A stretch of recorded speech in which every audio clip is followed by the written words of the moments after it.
Good afternoon, and welcome to this event on the outlook for global Britain. I'm Richard Fontaine, CEO of the Center for New American Security. Last week, the United Kingdom released a strategic document called Global Britain in a Competitive Age, the Integrated Review of Security, Defense, Development, and Foreign Policy. The aim of that was to outline the government's vision for Britain's role in the world over the next decade. And it's been called the biggest review of foreign security and defense policy there since the Cold War. And then yesterday, the Ministry of Defense issued its defense command paper, which describes how that vision will play out in a defense context. We're really pleased today to discuss that vision with Ben Wallace, the United Kingdom Secretary of State for Defense. The Secretary has served in this role since 2019. He was previously Minister of State for Security and Economic Crime. He's been a member of the Parliament since 2005, and prior to that had a distinguished career in the Scots Guards after graduating from Sandhurst.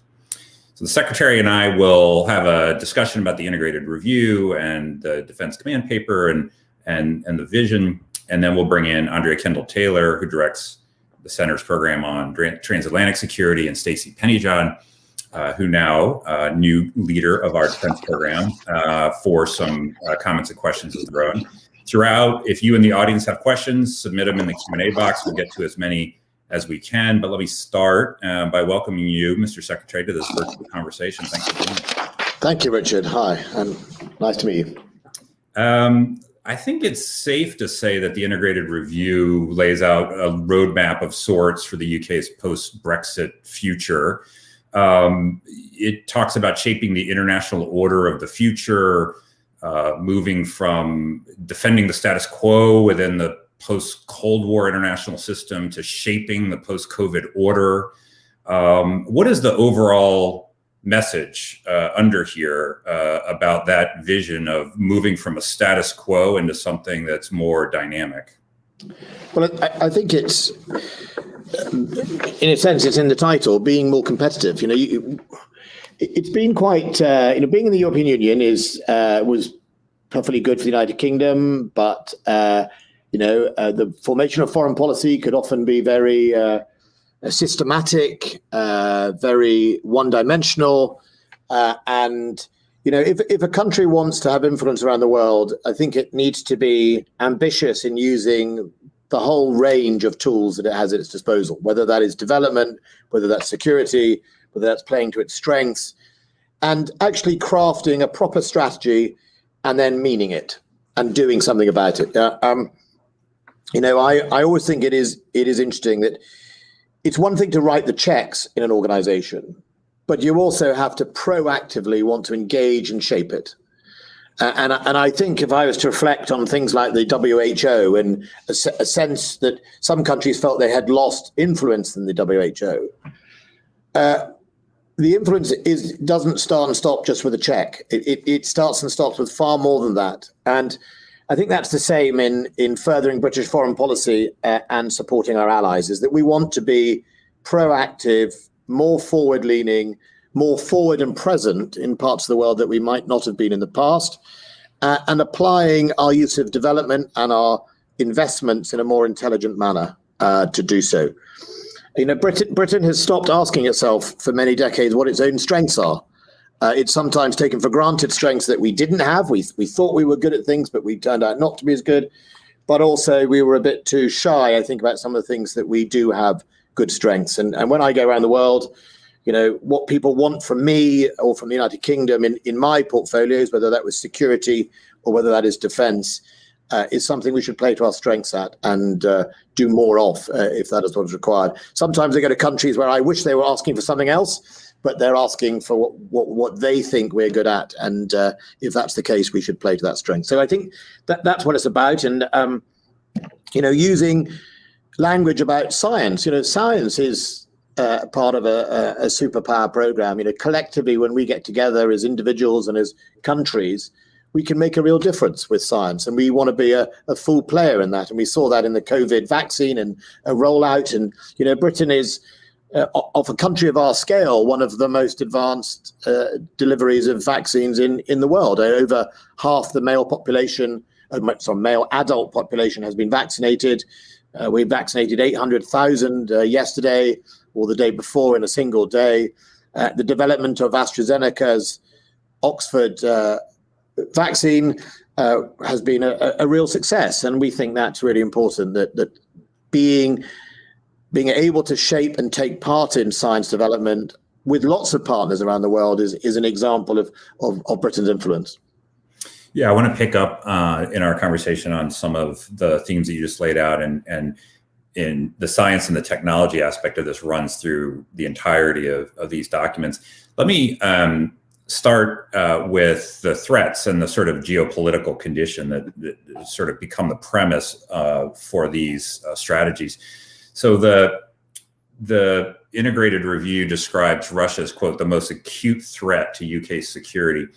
And I wonder how you think specifically of the nature of the threat to the country, and then also, you're an elected member of parliament. You have a constituency. So when you talk to your constituents or you hear from them, how do they see the threat of Russia? Is it grand geopolitical terms, or is it a Skripal poisoning sort of thing, or is it everything in between? I think first and foremost they'd see it as a gangster threat.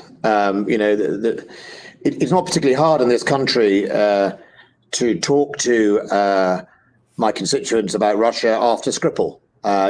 When Nerve Agent is deployed on your street and it kills a British citizen, and it's done by 2 GRU officers on active service, it's not a particularly hard a thing to show. And you only have to also talk about MH17 and other issues where there's been an egregious act of violence or illegality perpetrated in Europe or against Europeans. I think that's quite easy to discuss about Russia. And like all of these things, foreign policy challenges is, how do we get out of it? What's the roadmap out of it? What do we want from Russia, and how do we get into a better position where it is not in such a position that it is now? That is always easier said than done.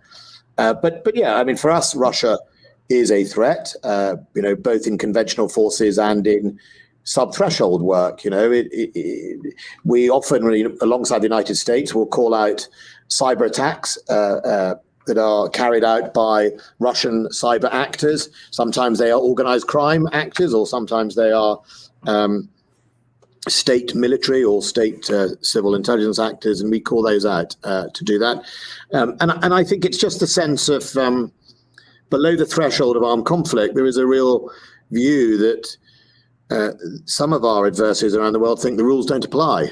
Even just good old-fashioned, normal behavior. What is tolerant or not? Recently, last week, during the briefings, I was talking about, alongside my chief of defense intelligence, that when our planes take off from our base in Cyprus, they are jammed. Their navigation systems are, there's an attempt to jam them. Now, I'm not going to say which country does that, but I'm not sure that's acceptable. I mean, why is it acceptable? Why do we tolerate these things? I had a similar conversation with the United States senior military leader about 8 months ago, and it was the same experience they were having in a different part of the world. And I think that is where we should worry, that countries around the world are challenging that norm. And what is the answer to your rhetorical question about what should we do about this? Well, I think we need to compete. Now, we don't have to compete with the same methods and the same tools. To me, the grey zone is it's not covert necessarily. The sub-threshold world is not necessarily in shadows, or certainly the way you counter it is not necessarily in shadows. So if you want to help build a country's resilience in Africa, so it is not victim of Wagner Group, if you want to help build its resilience so it's not victim of Islamist radicalization and terrorist groups, or even cyber attacks, you don't have to do that in covert world. You can do that perfectly openly by being present, something that I think is really important. Presence is an undervalued commodity, I think, when it comes to deterring our adversaries. Just being in a country alongside another country says something. And what I felt in our defense reforms was we were not enough forward. We were comforting ourselves that we could sit in the United Kingdom with lots of targets and boxes about how many hours notice we are and how many armored divisions we have or brigades, but that isn't going to get us necessarily any plus points with people we need to help out there. And there are plenty of examples around the world of countries whose stability are declining, not increasing. And that should worry us, especially if we have interest there. And your point on presence brings the Indo-Pacific into the conversation, because again, in these strategy documents, there's an emphasis on increasing presence in the Indo-Pacific carrier strike group that would visit, as well as more and longer terms for forward deployed British troops. The integrated review has proposes not a pivot or a rebalance to Asia, but a tilt. So I didn't know there's another synonym for this, but it's very good. And so how do you see the role of defense in the Indo-Pacific? And of course, when the Obama administration used some of these synonyms, the immediate question after what are you going to do in the Indo-Pacific is, what are you tilting away from? Where are you going to do less? So how do you address that? Well, I think there are two things. One is, our role in the Pacific is not going to be a global leadership role in the Pacific, but it is going to be a supporter of our allies and friends who have the same values that we have, and upholding international law, such as freedom of navigation. That is that, and so when we go there to the Pacific, it's saying to people, look, we're here to support, we're here to show solidarity, and we're here to, where we can, add a sort of force multiplier element if that is required. But it's not our home beat. I think everyone would recognize that. We're not a Pacific power. We don't have a coastline. Our home beat in for example, in maritime is always going to be the Atlantic. That is our role. That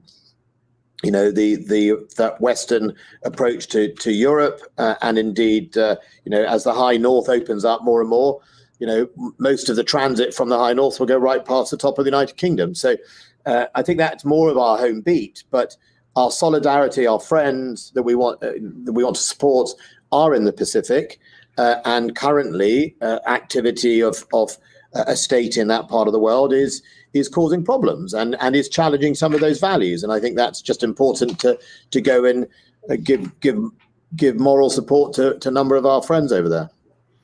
One of the actually, I should say two of the comments on China in the strategy sort of struck my eye. One, in which the government labels China as the biggest state-based threat to Britain's economic security, but another one that pledges the pursuit of deeper trade links with China and increased Chinese investment in the United Kingdom. So how do you sort of square that circle?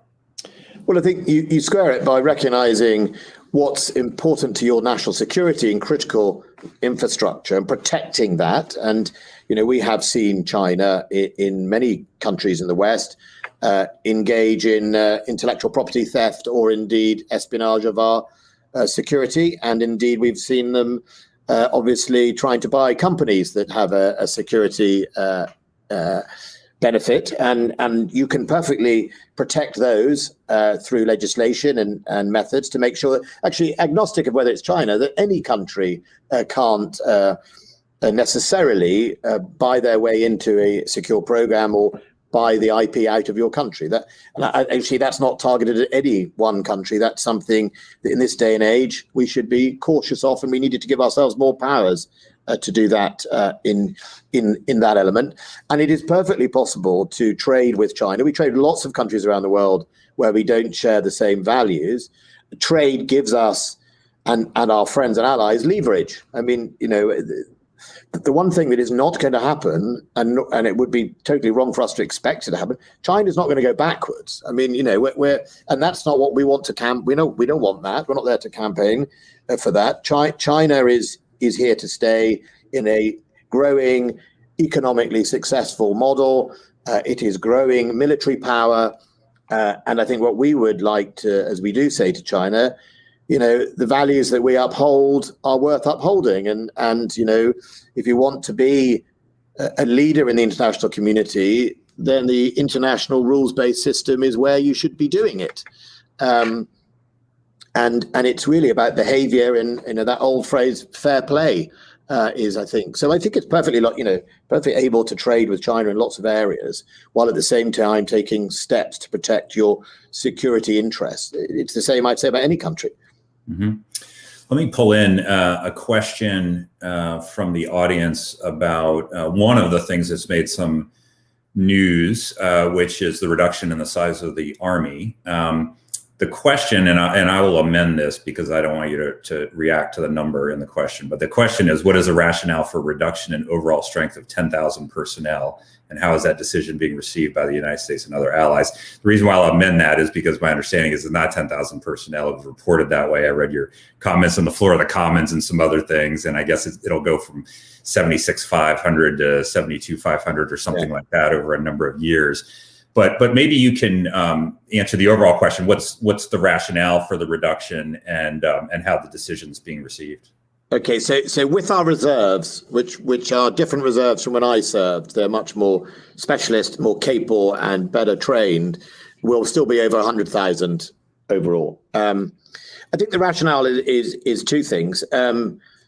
First of all, if I turn the question back on you, what is it that an army of 72,500 can't do that an army of 76,000 can? If we can still field the two armored brigades, a strike brigade, a combat aviation brigade, and other specialist brigades, what is it we can't do? And then the other duty I have is, live within my means, make sure that when I put forces in the field, they are equipped with the right equipment and the proper protection. And in addition to that, the other rationale was looking at what's going on across the world. If you look what happened in Syria, in the Caucasus, in Libya, the deployment of TB2, Turkish drones, the use of that, and I think something that's really important, which is literally in the last 20 years, the proliferation of technologies that used to belong to very few states, I think, is quite a game changer in the modern battlefield. The access to precision that used to belong probably in the hands of the United States, some European countries or Western European countries, and sometimes, but not always, Russia, that's long gone. I mean, the Houthis are firing Iranian ballistic missiles, or Iranian-made, you can speculate who supplied them, from Yemen into Saudi with very accurate precision over 1,000 kilometers. People have access to encryption in a way that used to only belong to a few monopolies of states, and that changes things. The knowledge transfer changes things, and it means that vulnerability of our forces in the field at mass, in my view, has grown. So how we fight potentially has to be different, but also we have to provide more protection to our forces in the field in a way that we didn't have to before. We can't take for granted some of the protections we used to have. And I think that's why, when I have to make that decision, I can either, as I call it, sort of top trumps. I can keep lots of people on books and make lots of declarations about how many regiments and ships I have, but if half of them are tied up alongside or they are hollow, then I think I'm doing a disservice to the men and women and to my allies. And I think my message to the United States is, if it is one thing, this defense paper, defense strategy, is to produce an armed forces that says what it does on the tin. The United States has over many years got frustrated, I think, with a number of statements or a number of targets in NATO that they feel are right, but I think deep down know that if you press the button, how many would really appear. I was in a regiment in Germany where it was lined up as 3 divisions against the Soviet Union, but I think if you press the button, and certainly in the rehearsals we used to have, 3 divisions were not coming running to the rescue, and I think that's really important. And then also, technology is a force multiplier. Technology can make a difference. We're in a battlefield where if you can be found, you probably can be killed. So you better be good at hiding or moving or having something to counter that thing that might kill you. And that thing that might kill you is no longer a multi-million pound drone. If you look how the Russians used pretty basic 1980s, 1990s artillery fire in Ukraine, but cued very well with fairly cheap UAVs, those things are game changers. And that actually sets up another question from the audience about what the most important defense investments the UK will make over the next 5 years will be. The technology seems to be a dominant thing, but your strategy talks about investments in a whole variety of platforms and other weapon systems. Well, I think first and foremost it will modernize our land forces. We're not the only Western sort of power that struggled with what is its land forces going to look like in the future. You only have to follow armored infantry programs in the United States, in Britain, and in other countries across the world to know that there's been lots of chopping and changing, and people have not really settled down. So I think modernizing our land forces is really important. Delivering a modernized, newer Navy is important. So within the sort of capability space, in the conventional area, that is something we're going to do. I mean, the overall spend is about 190 billion over 4 years, pounds of that, pound sterling. But then also our newer domains, space, and you could also say subsea and cyber. We have to improve our cyber defense, and we're also massively investing in offensive cyber. A national cyber force is going to be established, or has been established, and it will grow and start to be rolled out, because I think that is incredibly important as well. So I think the single biggest investment will probably be in the first 4 years in modernizing our land, but by the end of the decade, it will have been in digital capabilities and at the same time, space and cyber. There's also an increase in the stockpile of nuclear warheads, and this has made a little bit of news as well. So back in 2010, the ceiling, the commitment was no more than 180 warheads. Then it was now, before these papers, it was no more than 225, and that's being increased to no more than 260. So what are the threats that require this additional strategic deterrent? Well, I think if I were to use the US interim security strategic guidance, it's got its own phrase in there that I think would probably answer the question.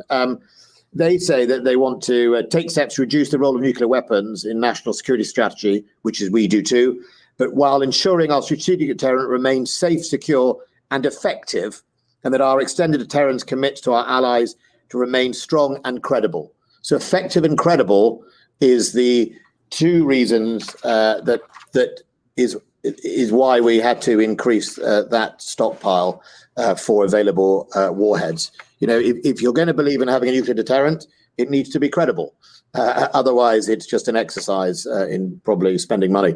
So I think it's really important that we maintained it as that. We mean business by having a nuclear deterrent.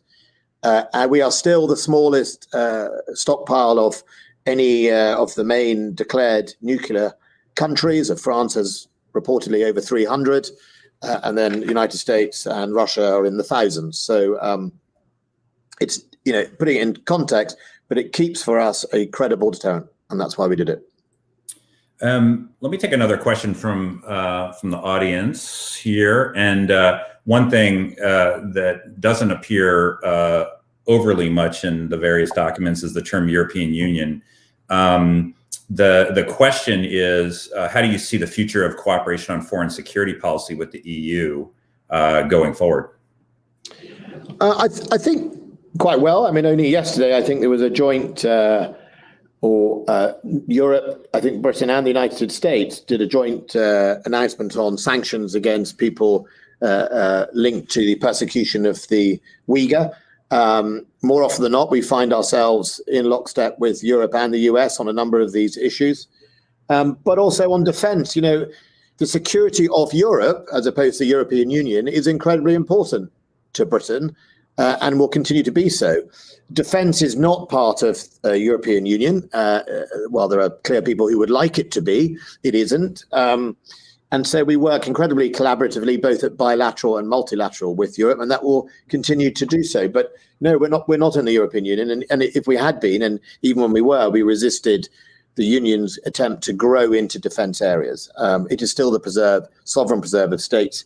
So in that sense, for me in defence, it hasn't really changed. We have excellent work called the JEF, the Joint Expeditionary Force, which are the Scandinavian countries and Nordic countries, plus Holland, and other groups like the Northern Group, which includes Germany. So we do a lot of work together.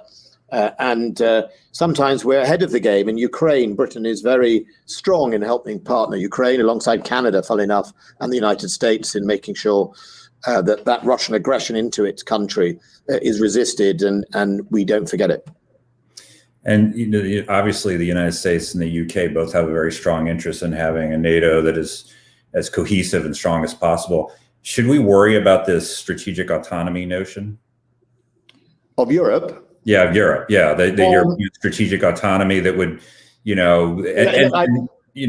ideas of an EU army or something like this down the line.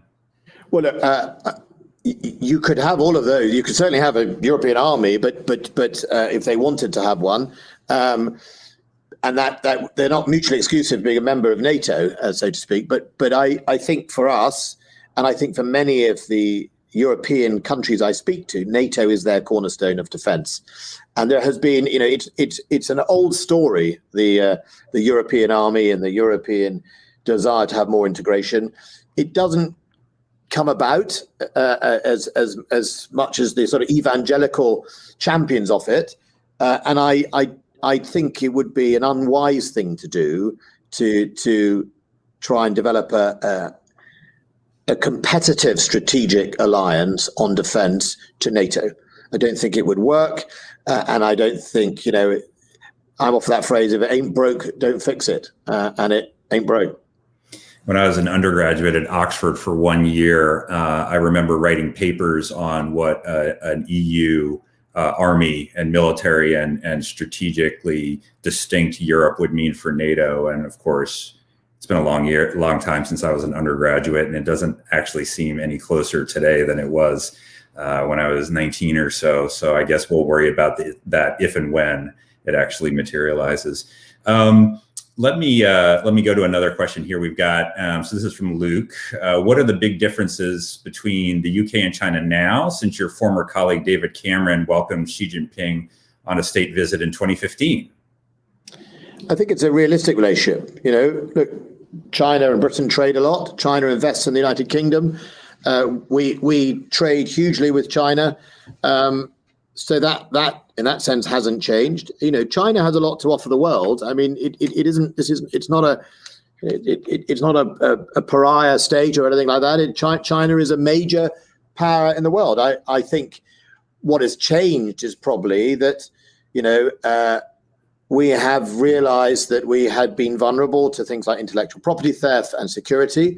And also what's changed is China's treatment of Hong Kong and the values that we think are important, and China's treatment of their own Muslim communities, the Uyghur, as well. And I think those two things for us say, well, this is a difference. This is a change, and we're not going to ignore it. But that doesn't mean to say we're not going to have a relationship with China. We do have one.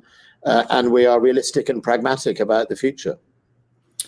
One of the things, and this is a shift here, but one of the things I wanted to ask you about is the move away in procurement from the 2012 policy of competition by default to prioritize UK industrial capability when national security or operational reasons require it. We are seeing a similar sort of push in the United States with President Biden's executive order on Buy America and some of the Buy America provisions that have been in our defense legislation and things like that. How do you envision the scope of and how that would work in practice when it comes to supporting the indigenous industrial capacity in procurement?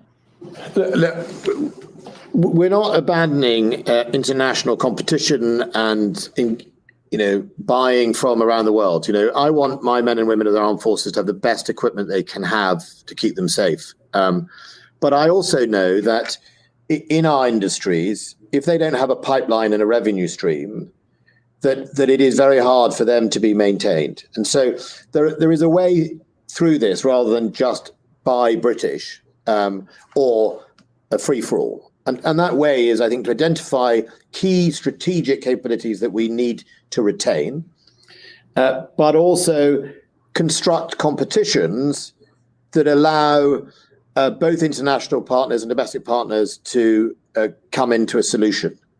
Shipbuilding would be a good example. Shipbuilding yards, and despite the US budget, it's still a challenge even in the United States, maintaining yards, maintaining submarine skills. These platforms last for so long and the skills are so unique. How do you keep these plants or industrial bases going when you will need ships or submarines in the future? And I think one of that is about saying, look, what are the key assets we need to keep open or capable? But that shouldn't be mutually exclusive to working with foreign partners in design or part manufacturing or whatever. And therefore, I think there's just an important role for the UK to indicate to industry where it is going to do its best to try and secure, but not balkanize, let's call it that, secure our capabilities.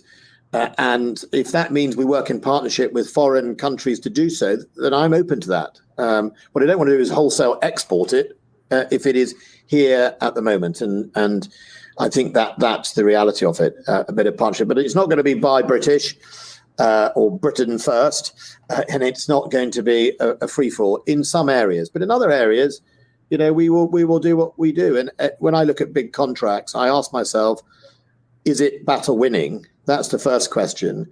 Is it what we need? And can we afford it? And if those are three things are there, that's really the top three to do so. And we work better when we collaborate. We do work better. The F-35, 15% of the F-35 is made in the United Kingdom, every single one. The Typhoon, the Eurofighter is made between a number of partner nations, including Spain and Germany and Italy, and that is where we work better.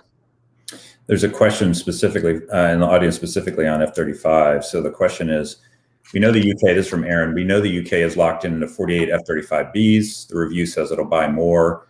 At this point, is there any thought that the UK will actually buy 138, or have those plans shifted thanks to the Tempest? No, we've committed to go beyond 48 F-35s. It says it in a single line in the defense review, but it says we will go beyond the 48. We have a budget program. The F-35 and Tempest is not a replacement of it. The F-35 is one capability. The Tempest is the natural successor of Typhoon.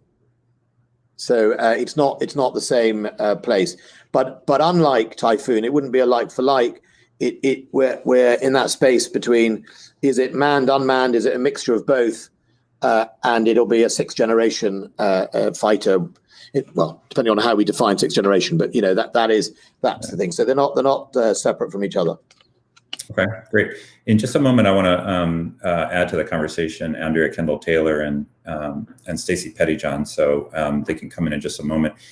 Just as we do, maybe you can say a word about the notion of persistent engagement, which gets a lot of emphasis in these plans, to design a force structure around that notion of engagement below the threshold of war, and some of the changes that means to force structure, deployments, presence, posture, things like that. Well, I mean, the best example could be a US example at the moment. The Green Berets are in Mozambique. Mozambique is a country that until recently was doing its best to develop. Along came ISIS and Wagner Group, and it is now in a fairly perilous parts of it are an insurgency from ISIS, and so the Green Berets or the United States and many other countries are clearly worried by that, and so getting in there early, providing training, resilience, support. Now I don't know the American mission, but our creation of our Rangers battalions is to go from training, accompanying, assisting, enabling, all the way through, if that is required, to help be a multiplier for other countries' security and resilience. So I think part of presence is get in early, be there, invest in the country with effectively tools to help prevent conflict rather than let it develop, because I think that is, what we would all like. So if you think of, we're in Mali, and Mali is a real challenge. Now, I don't want other countries in Africa to end up like parts of Mali and some of those other countries around there. And it is definitely a continent that things like being present and being able to provide resilience and earlier support can help solve lots of things, and also protect us in the homeland, because a country that, Al-Shabaab is probably the most active wing of Al-Qaeda. It's powerful, it's growing in capability in places like Somalia, or in Somalia. That should worry us, because what happens there comes back here. So getting in, helping enable friends and allies is part of it. And then the presence, you often get presence as well by being in that area. Your competitors will find it harder to compete with you in other parts of those sectors, or indeed just being present in other training areas around the world. The Russians have been always very good at sort of training into operating into, as we've seen, their exercising roles are always good at making people think and changing their risk calculus. And, that's what we should do more of. We should be more active, more training in people's neighborhoods if they want us to work with them in place. And that helps them, just our presence helps them with resilience. Great. Let's bring Stacie and Andrea into the conversation. Stacie, again, is the director of our defense program, and Andrea is the director of our transatlantic program. Andrea, maybe I can start with you, and if you have some observations or if you have a question that you want to pitch to the secretary. The secretary talked a lot about the approach to Russia and China, and how consonant or distinct do you see that from the position of the current administration as it forms up its policies toward Russia and China, both the nature of the threat and then how to deal with it? Great. Well, thanks, Richard and Secretary Wallace. We're so glad you can join us. And I would say I saw a remarkable degree of similarity or convergence between what we've seen from the early statements and actions of the Biden administration and from the UK's integrated review. And I think what was most remarkable in particular is, with the integrated review and what we saw in the interim strategic guidance from the White House, both countries are framing the current era as one that's characterized by an ideological competition. Both countries really seeing this as a systemic competition between democracies and autocracies, and recognizing that the tensions between those two systems are only likely to grow in the coming years. So in terms of like the framing of the debate, I think both sides are seeing it as remarkably similar, which then I think creates a lot of really good opportunity for cooperation between the United States and UK and in the transatlantic relation more broadly. I would say that some of the other things that I picked up in reading through the integrated review, the UK has a big focus on shaping norms and future frontiers, for example, cyberspace, emerging technology, data tech. There was a huge kind of focus on leading by example, both starting at home, but also working with other open societies to build the resilience and strengthen domestic governance in those countries. So I think that resilience piece is really striking between both sides. And in the integrated review, they say this kind of almost explicitly, that we can't expect that we're going to be able to change the behavior of our adversaries. And that's something I see that recognition from the Biden administration as well, with their focus on resilience in the Russia relationship in particular.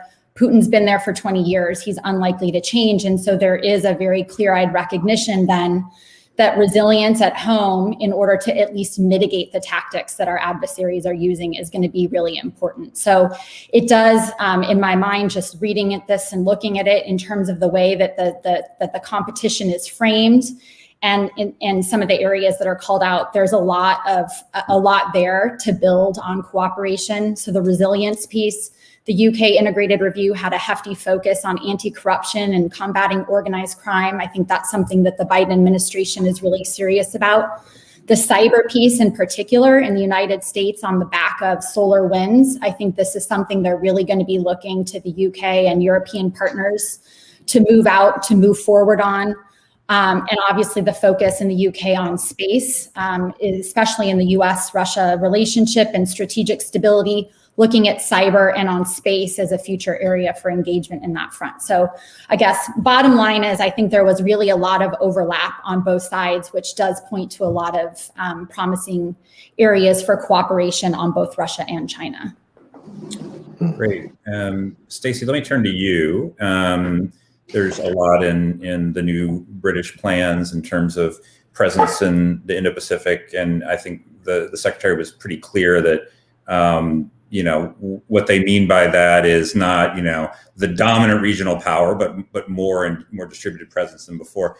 The United States government is going through its own global posture review now. One of the notions that people have kicked around is this idea of having those in the North Atlantic across the pond pay more attention to have a division of labor where the United States is more active in the Indo-Pacific, Europeans are more active in their own neighborhood and things like that. How do you think that this does or doesn't square up with that kind of impulse? I think that there are some different opinions on that situation, whether Europe should be focused on China or really on the threats within its own backyard. But you've seen that where I think there's a big area of difference between how the United States is approaching global posture and what the UK is doing right now is with the idea of persistent engagement.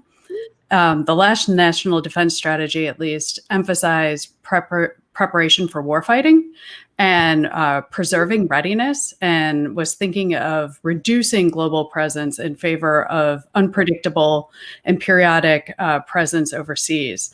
While the British strategy is much more focused on expanding its presence and proactively trying to counter threats below the threshold of major conventional war. I think that you also see the U.S. is really trying to prioritize different regions, and I didn't get as much of a sense of that within the integrated review or the defense command paper. There was still a mention of the Middle East, Africa, in addition to moving into the Indo-Pacific some. And I think that it's good from the perspective of the international community taking a strong stand in terms of freedom of navigation and exercising those rights globally. But I'd have to imagine that there might be some challenges in terms of sustaining a presence across the globe, especially when your force structure is actually shrinking. The United States faces that problem, and it's not clear to me that while the defense spending is going up for the UK, that it's commensurate to this expanded desire to be around the globe. Mr. Secretary, maybe you can address this idea of lots of ambition, global Britain. Is the increase in funding and resources sufficient to meet the ambition? I suspect your answer is yes, but maybe you could elaborate on just a little bit on that. I think first and foremost, the thing I would say is it's about playing to your strengths. You don't have to be present through military means. You can be in different parts of the world, present in economic, in cultural, in science, for example, to be influential. From a defense point of view, you don't have to go to the Pacific to compete with China and Russia. I mean, I think that's what I would say. You don't have to sail around the South China Sea. If you want British interests are competed against or undermined in Libya by Wagner Group and by the Russians and other people that pose a direct threat to Europe by the activities they do there insofar as migrant flows, etc. You don't have to go very far.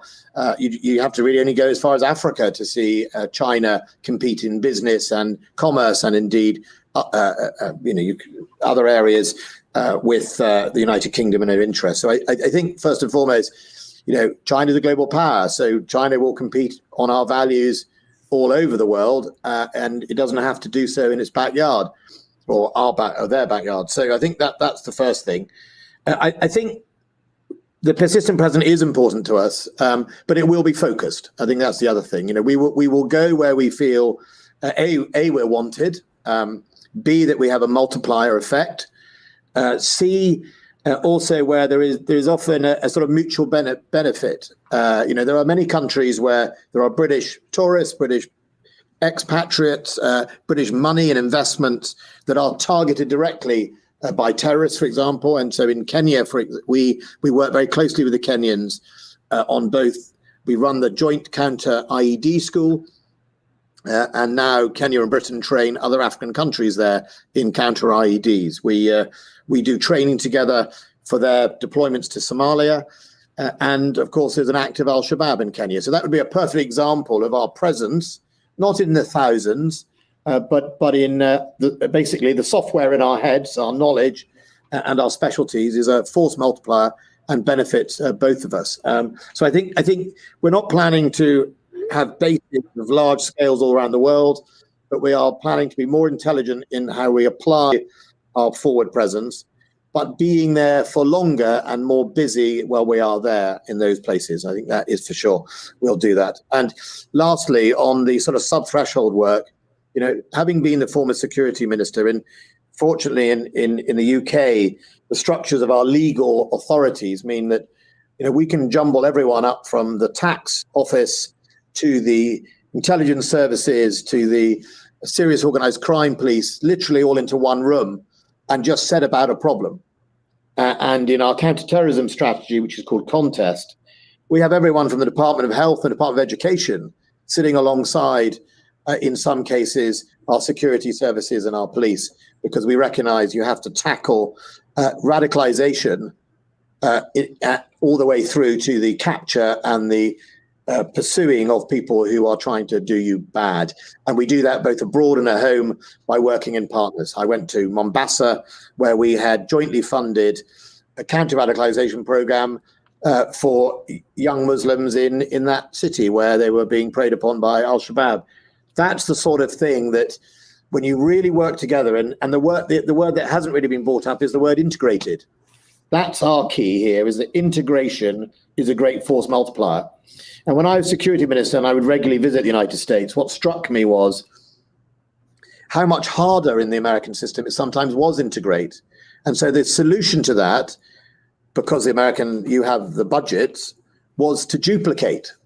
If you can't join up, you then develop your own capability, which ended up with quite a lot of duplication. Well, we don't have the money to do that.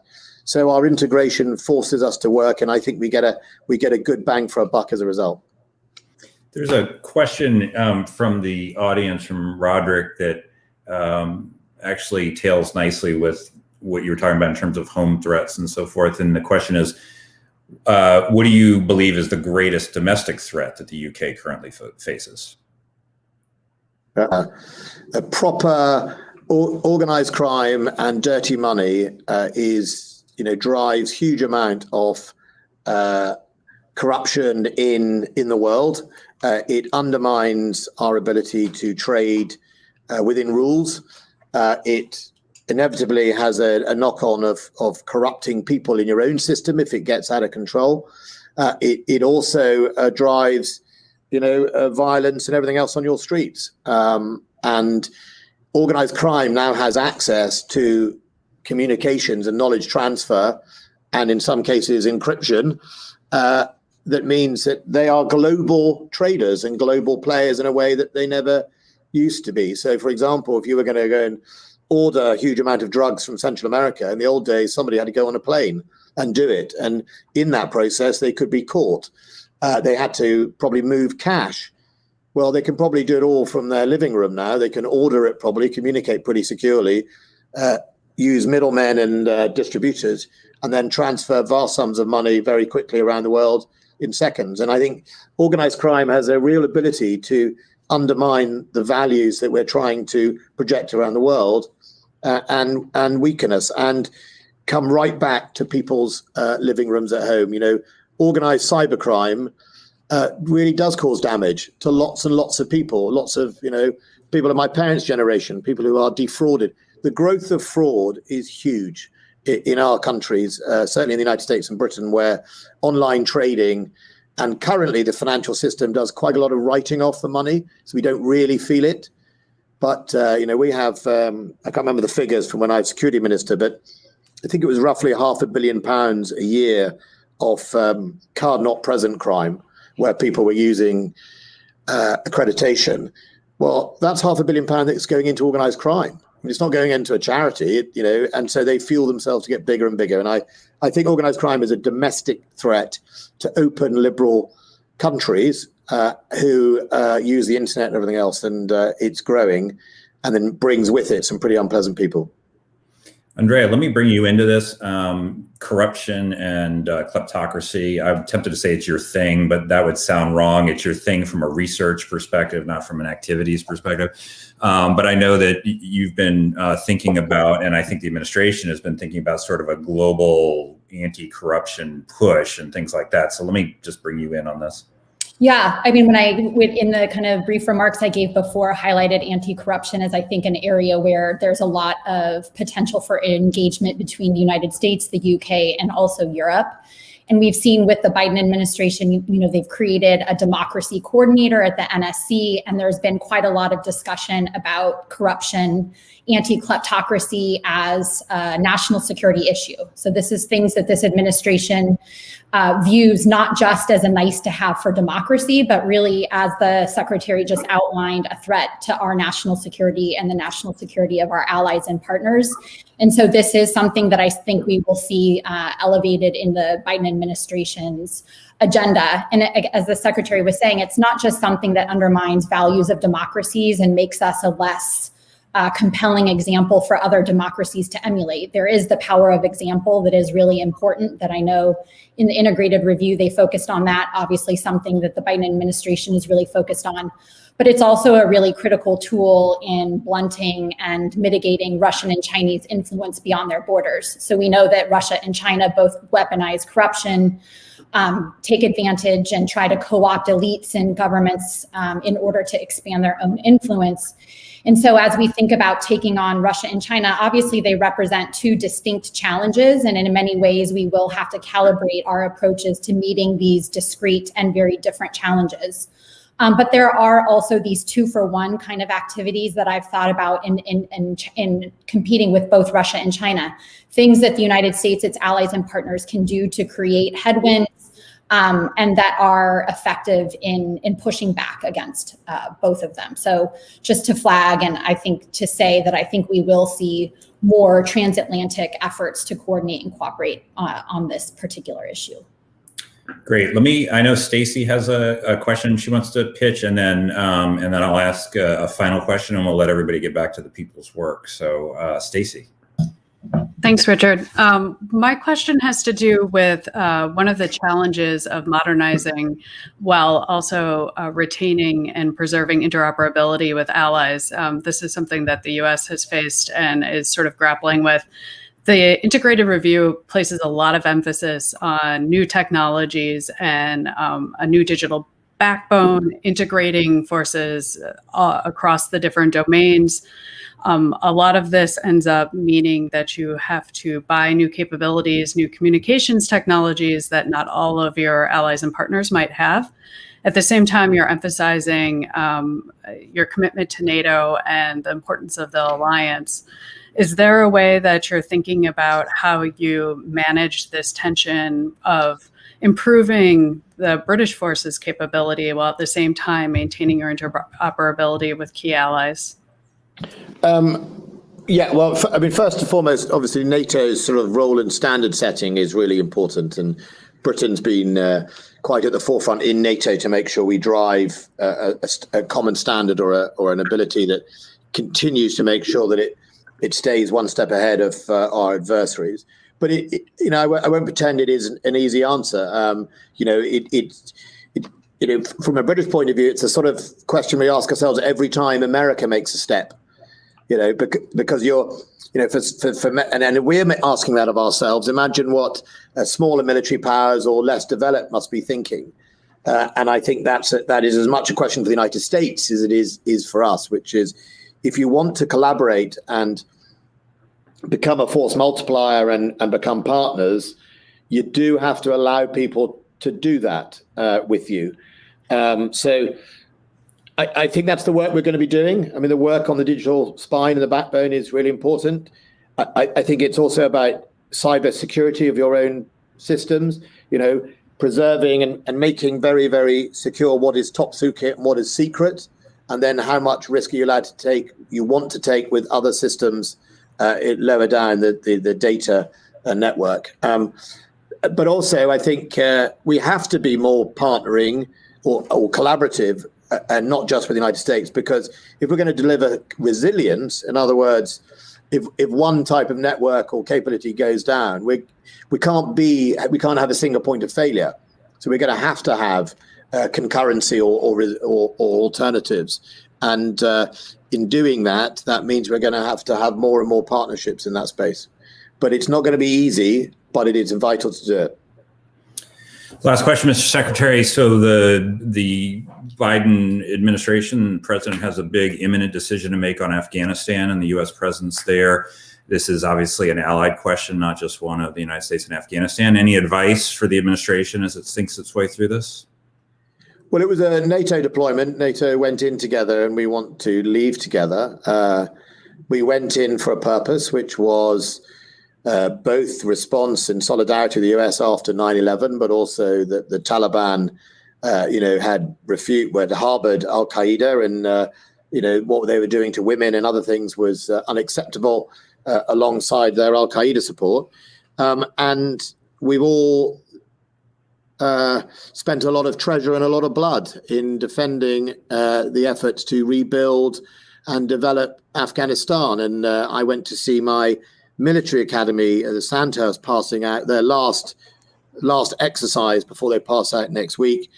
And, there is an amazing Afghan woman officer. I mean, quite an amazing young lady who has done the most amazing things. And I think we have to ask ourselves how we're going to safeguard the things we fought for. We as NATO together work with the United States to make sure we try and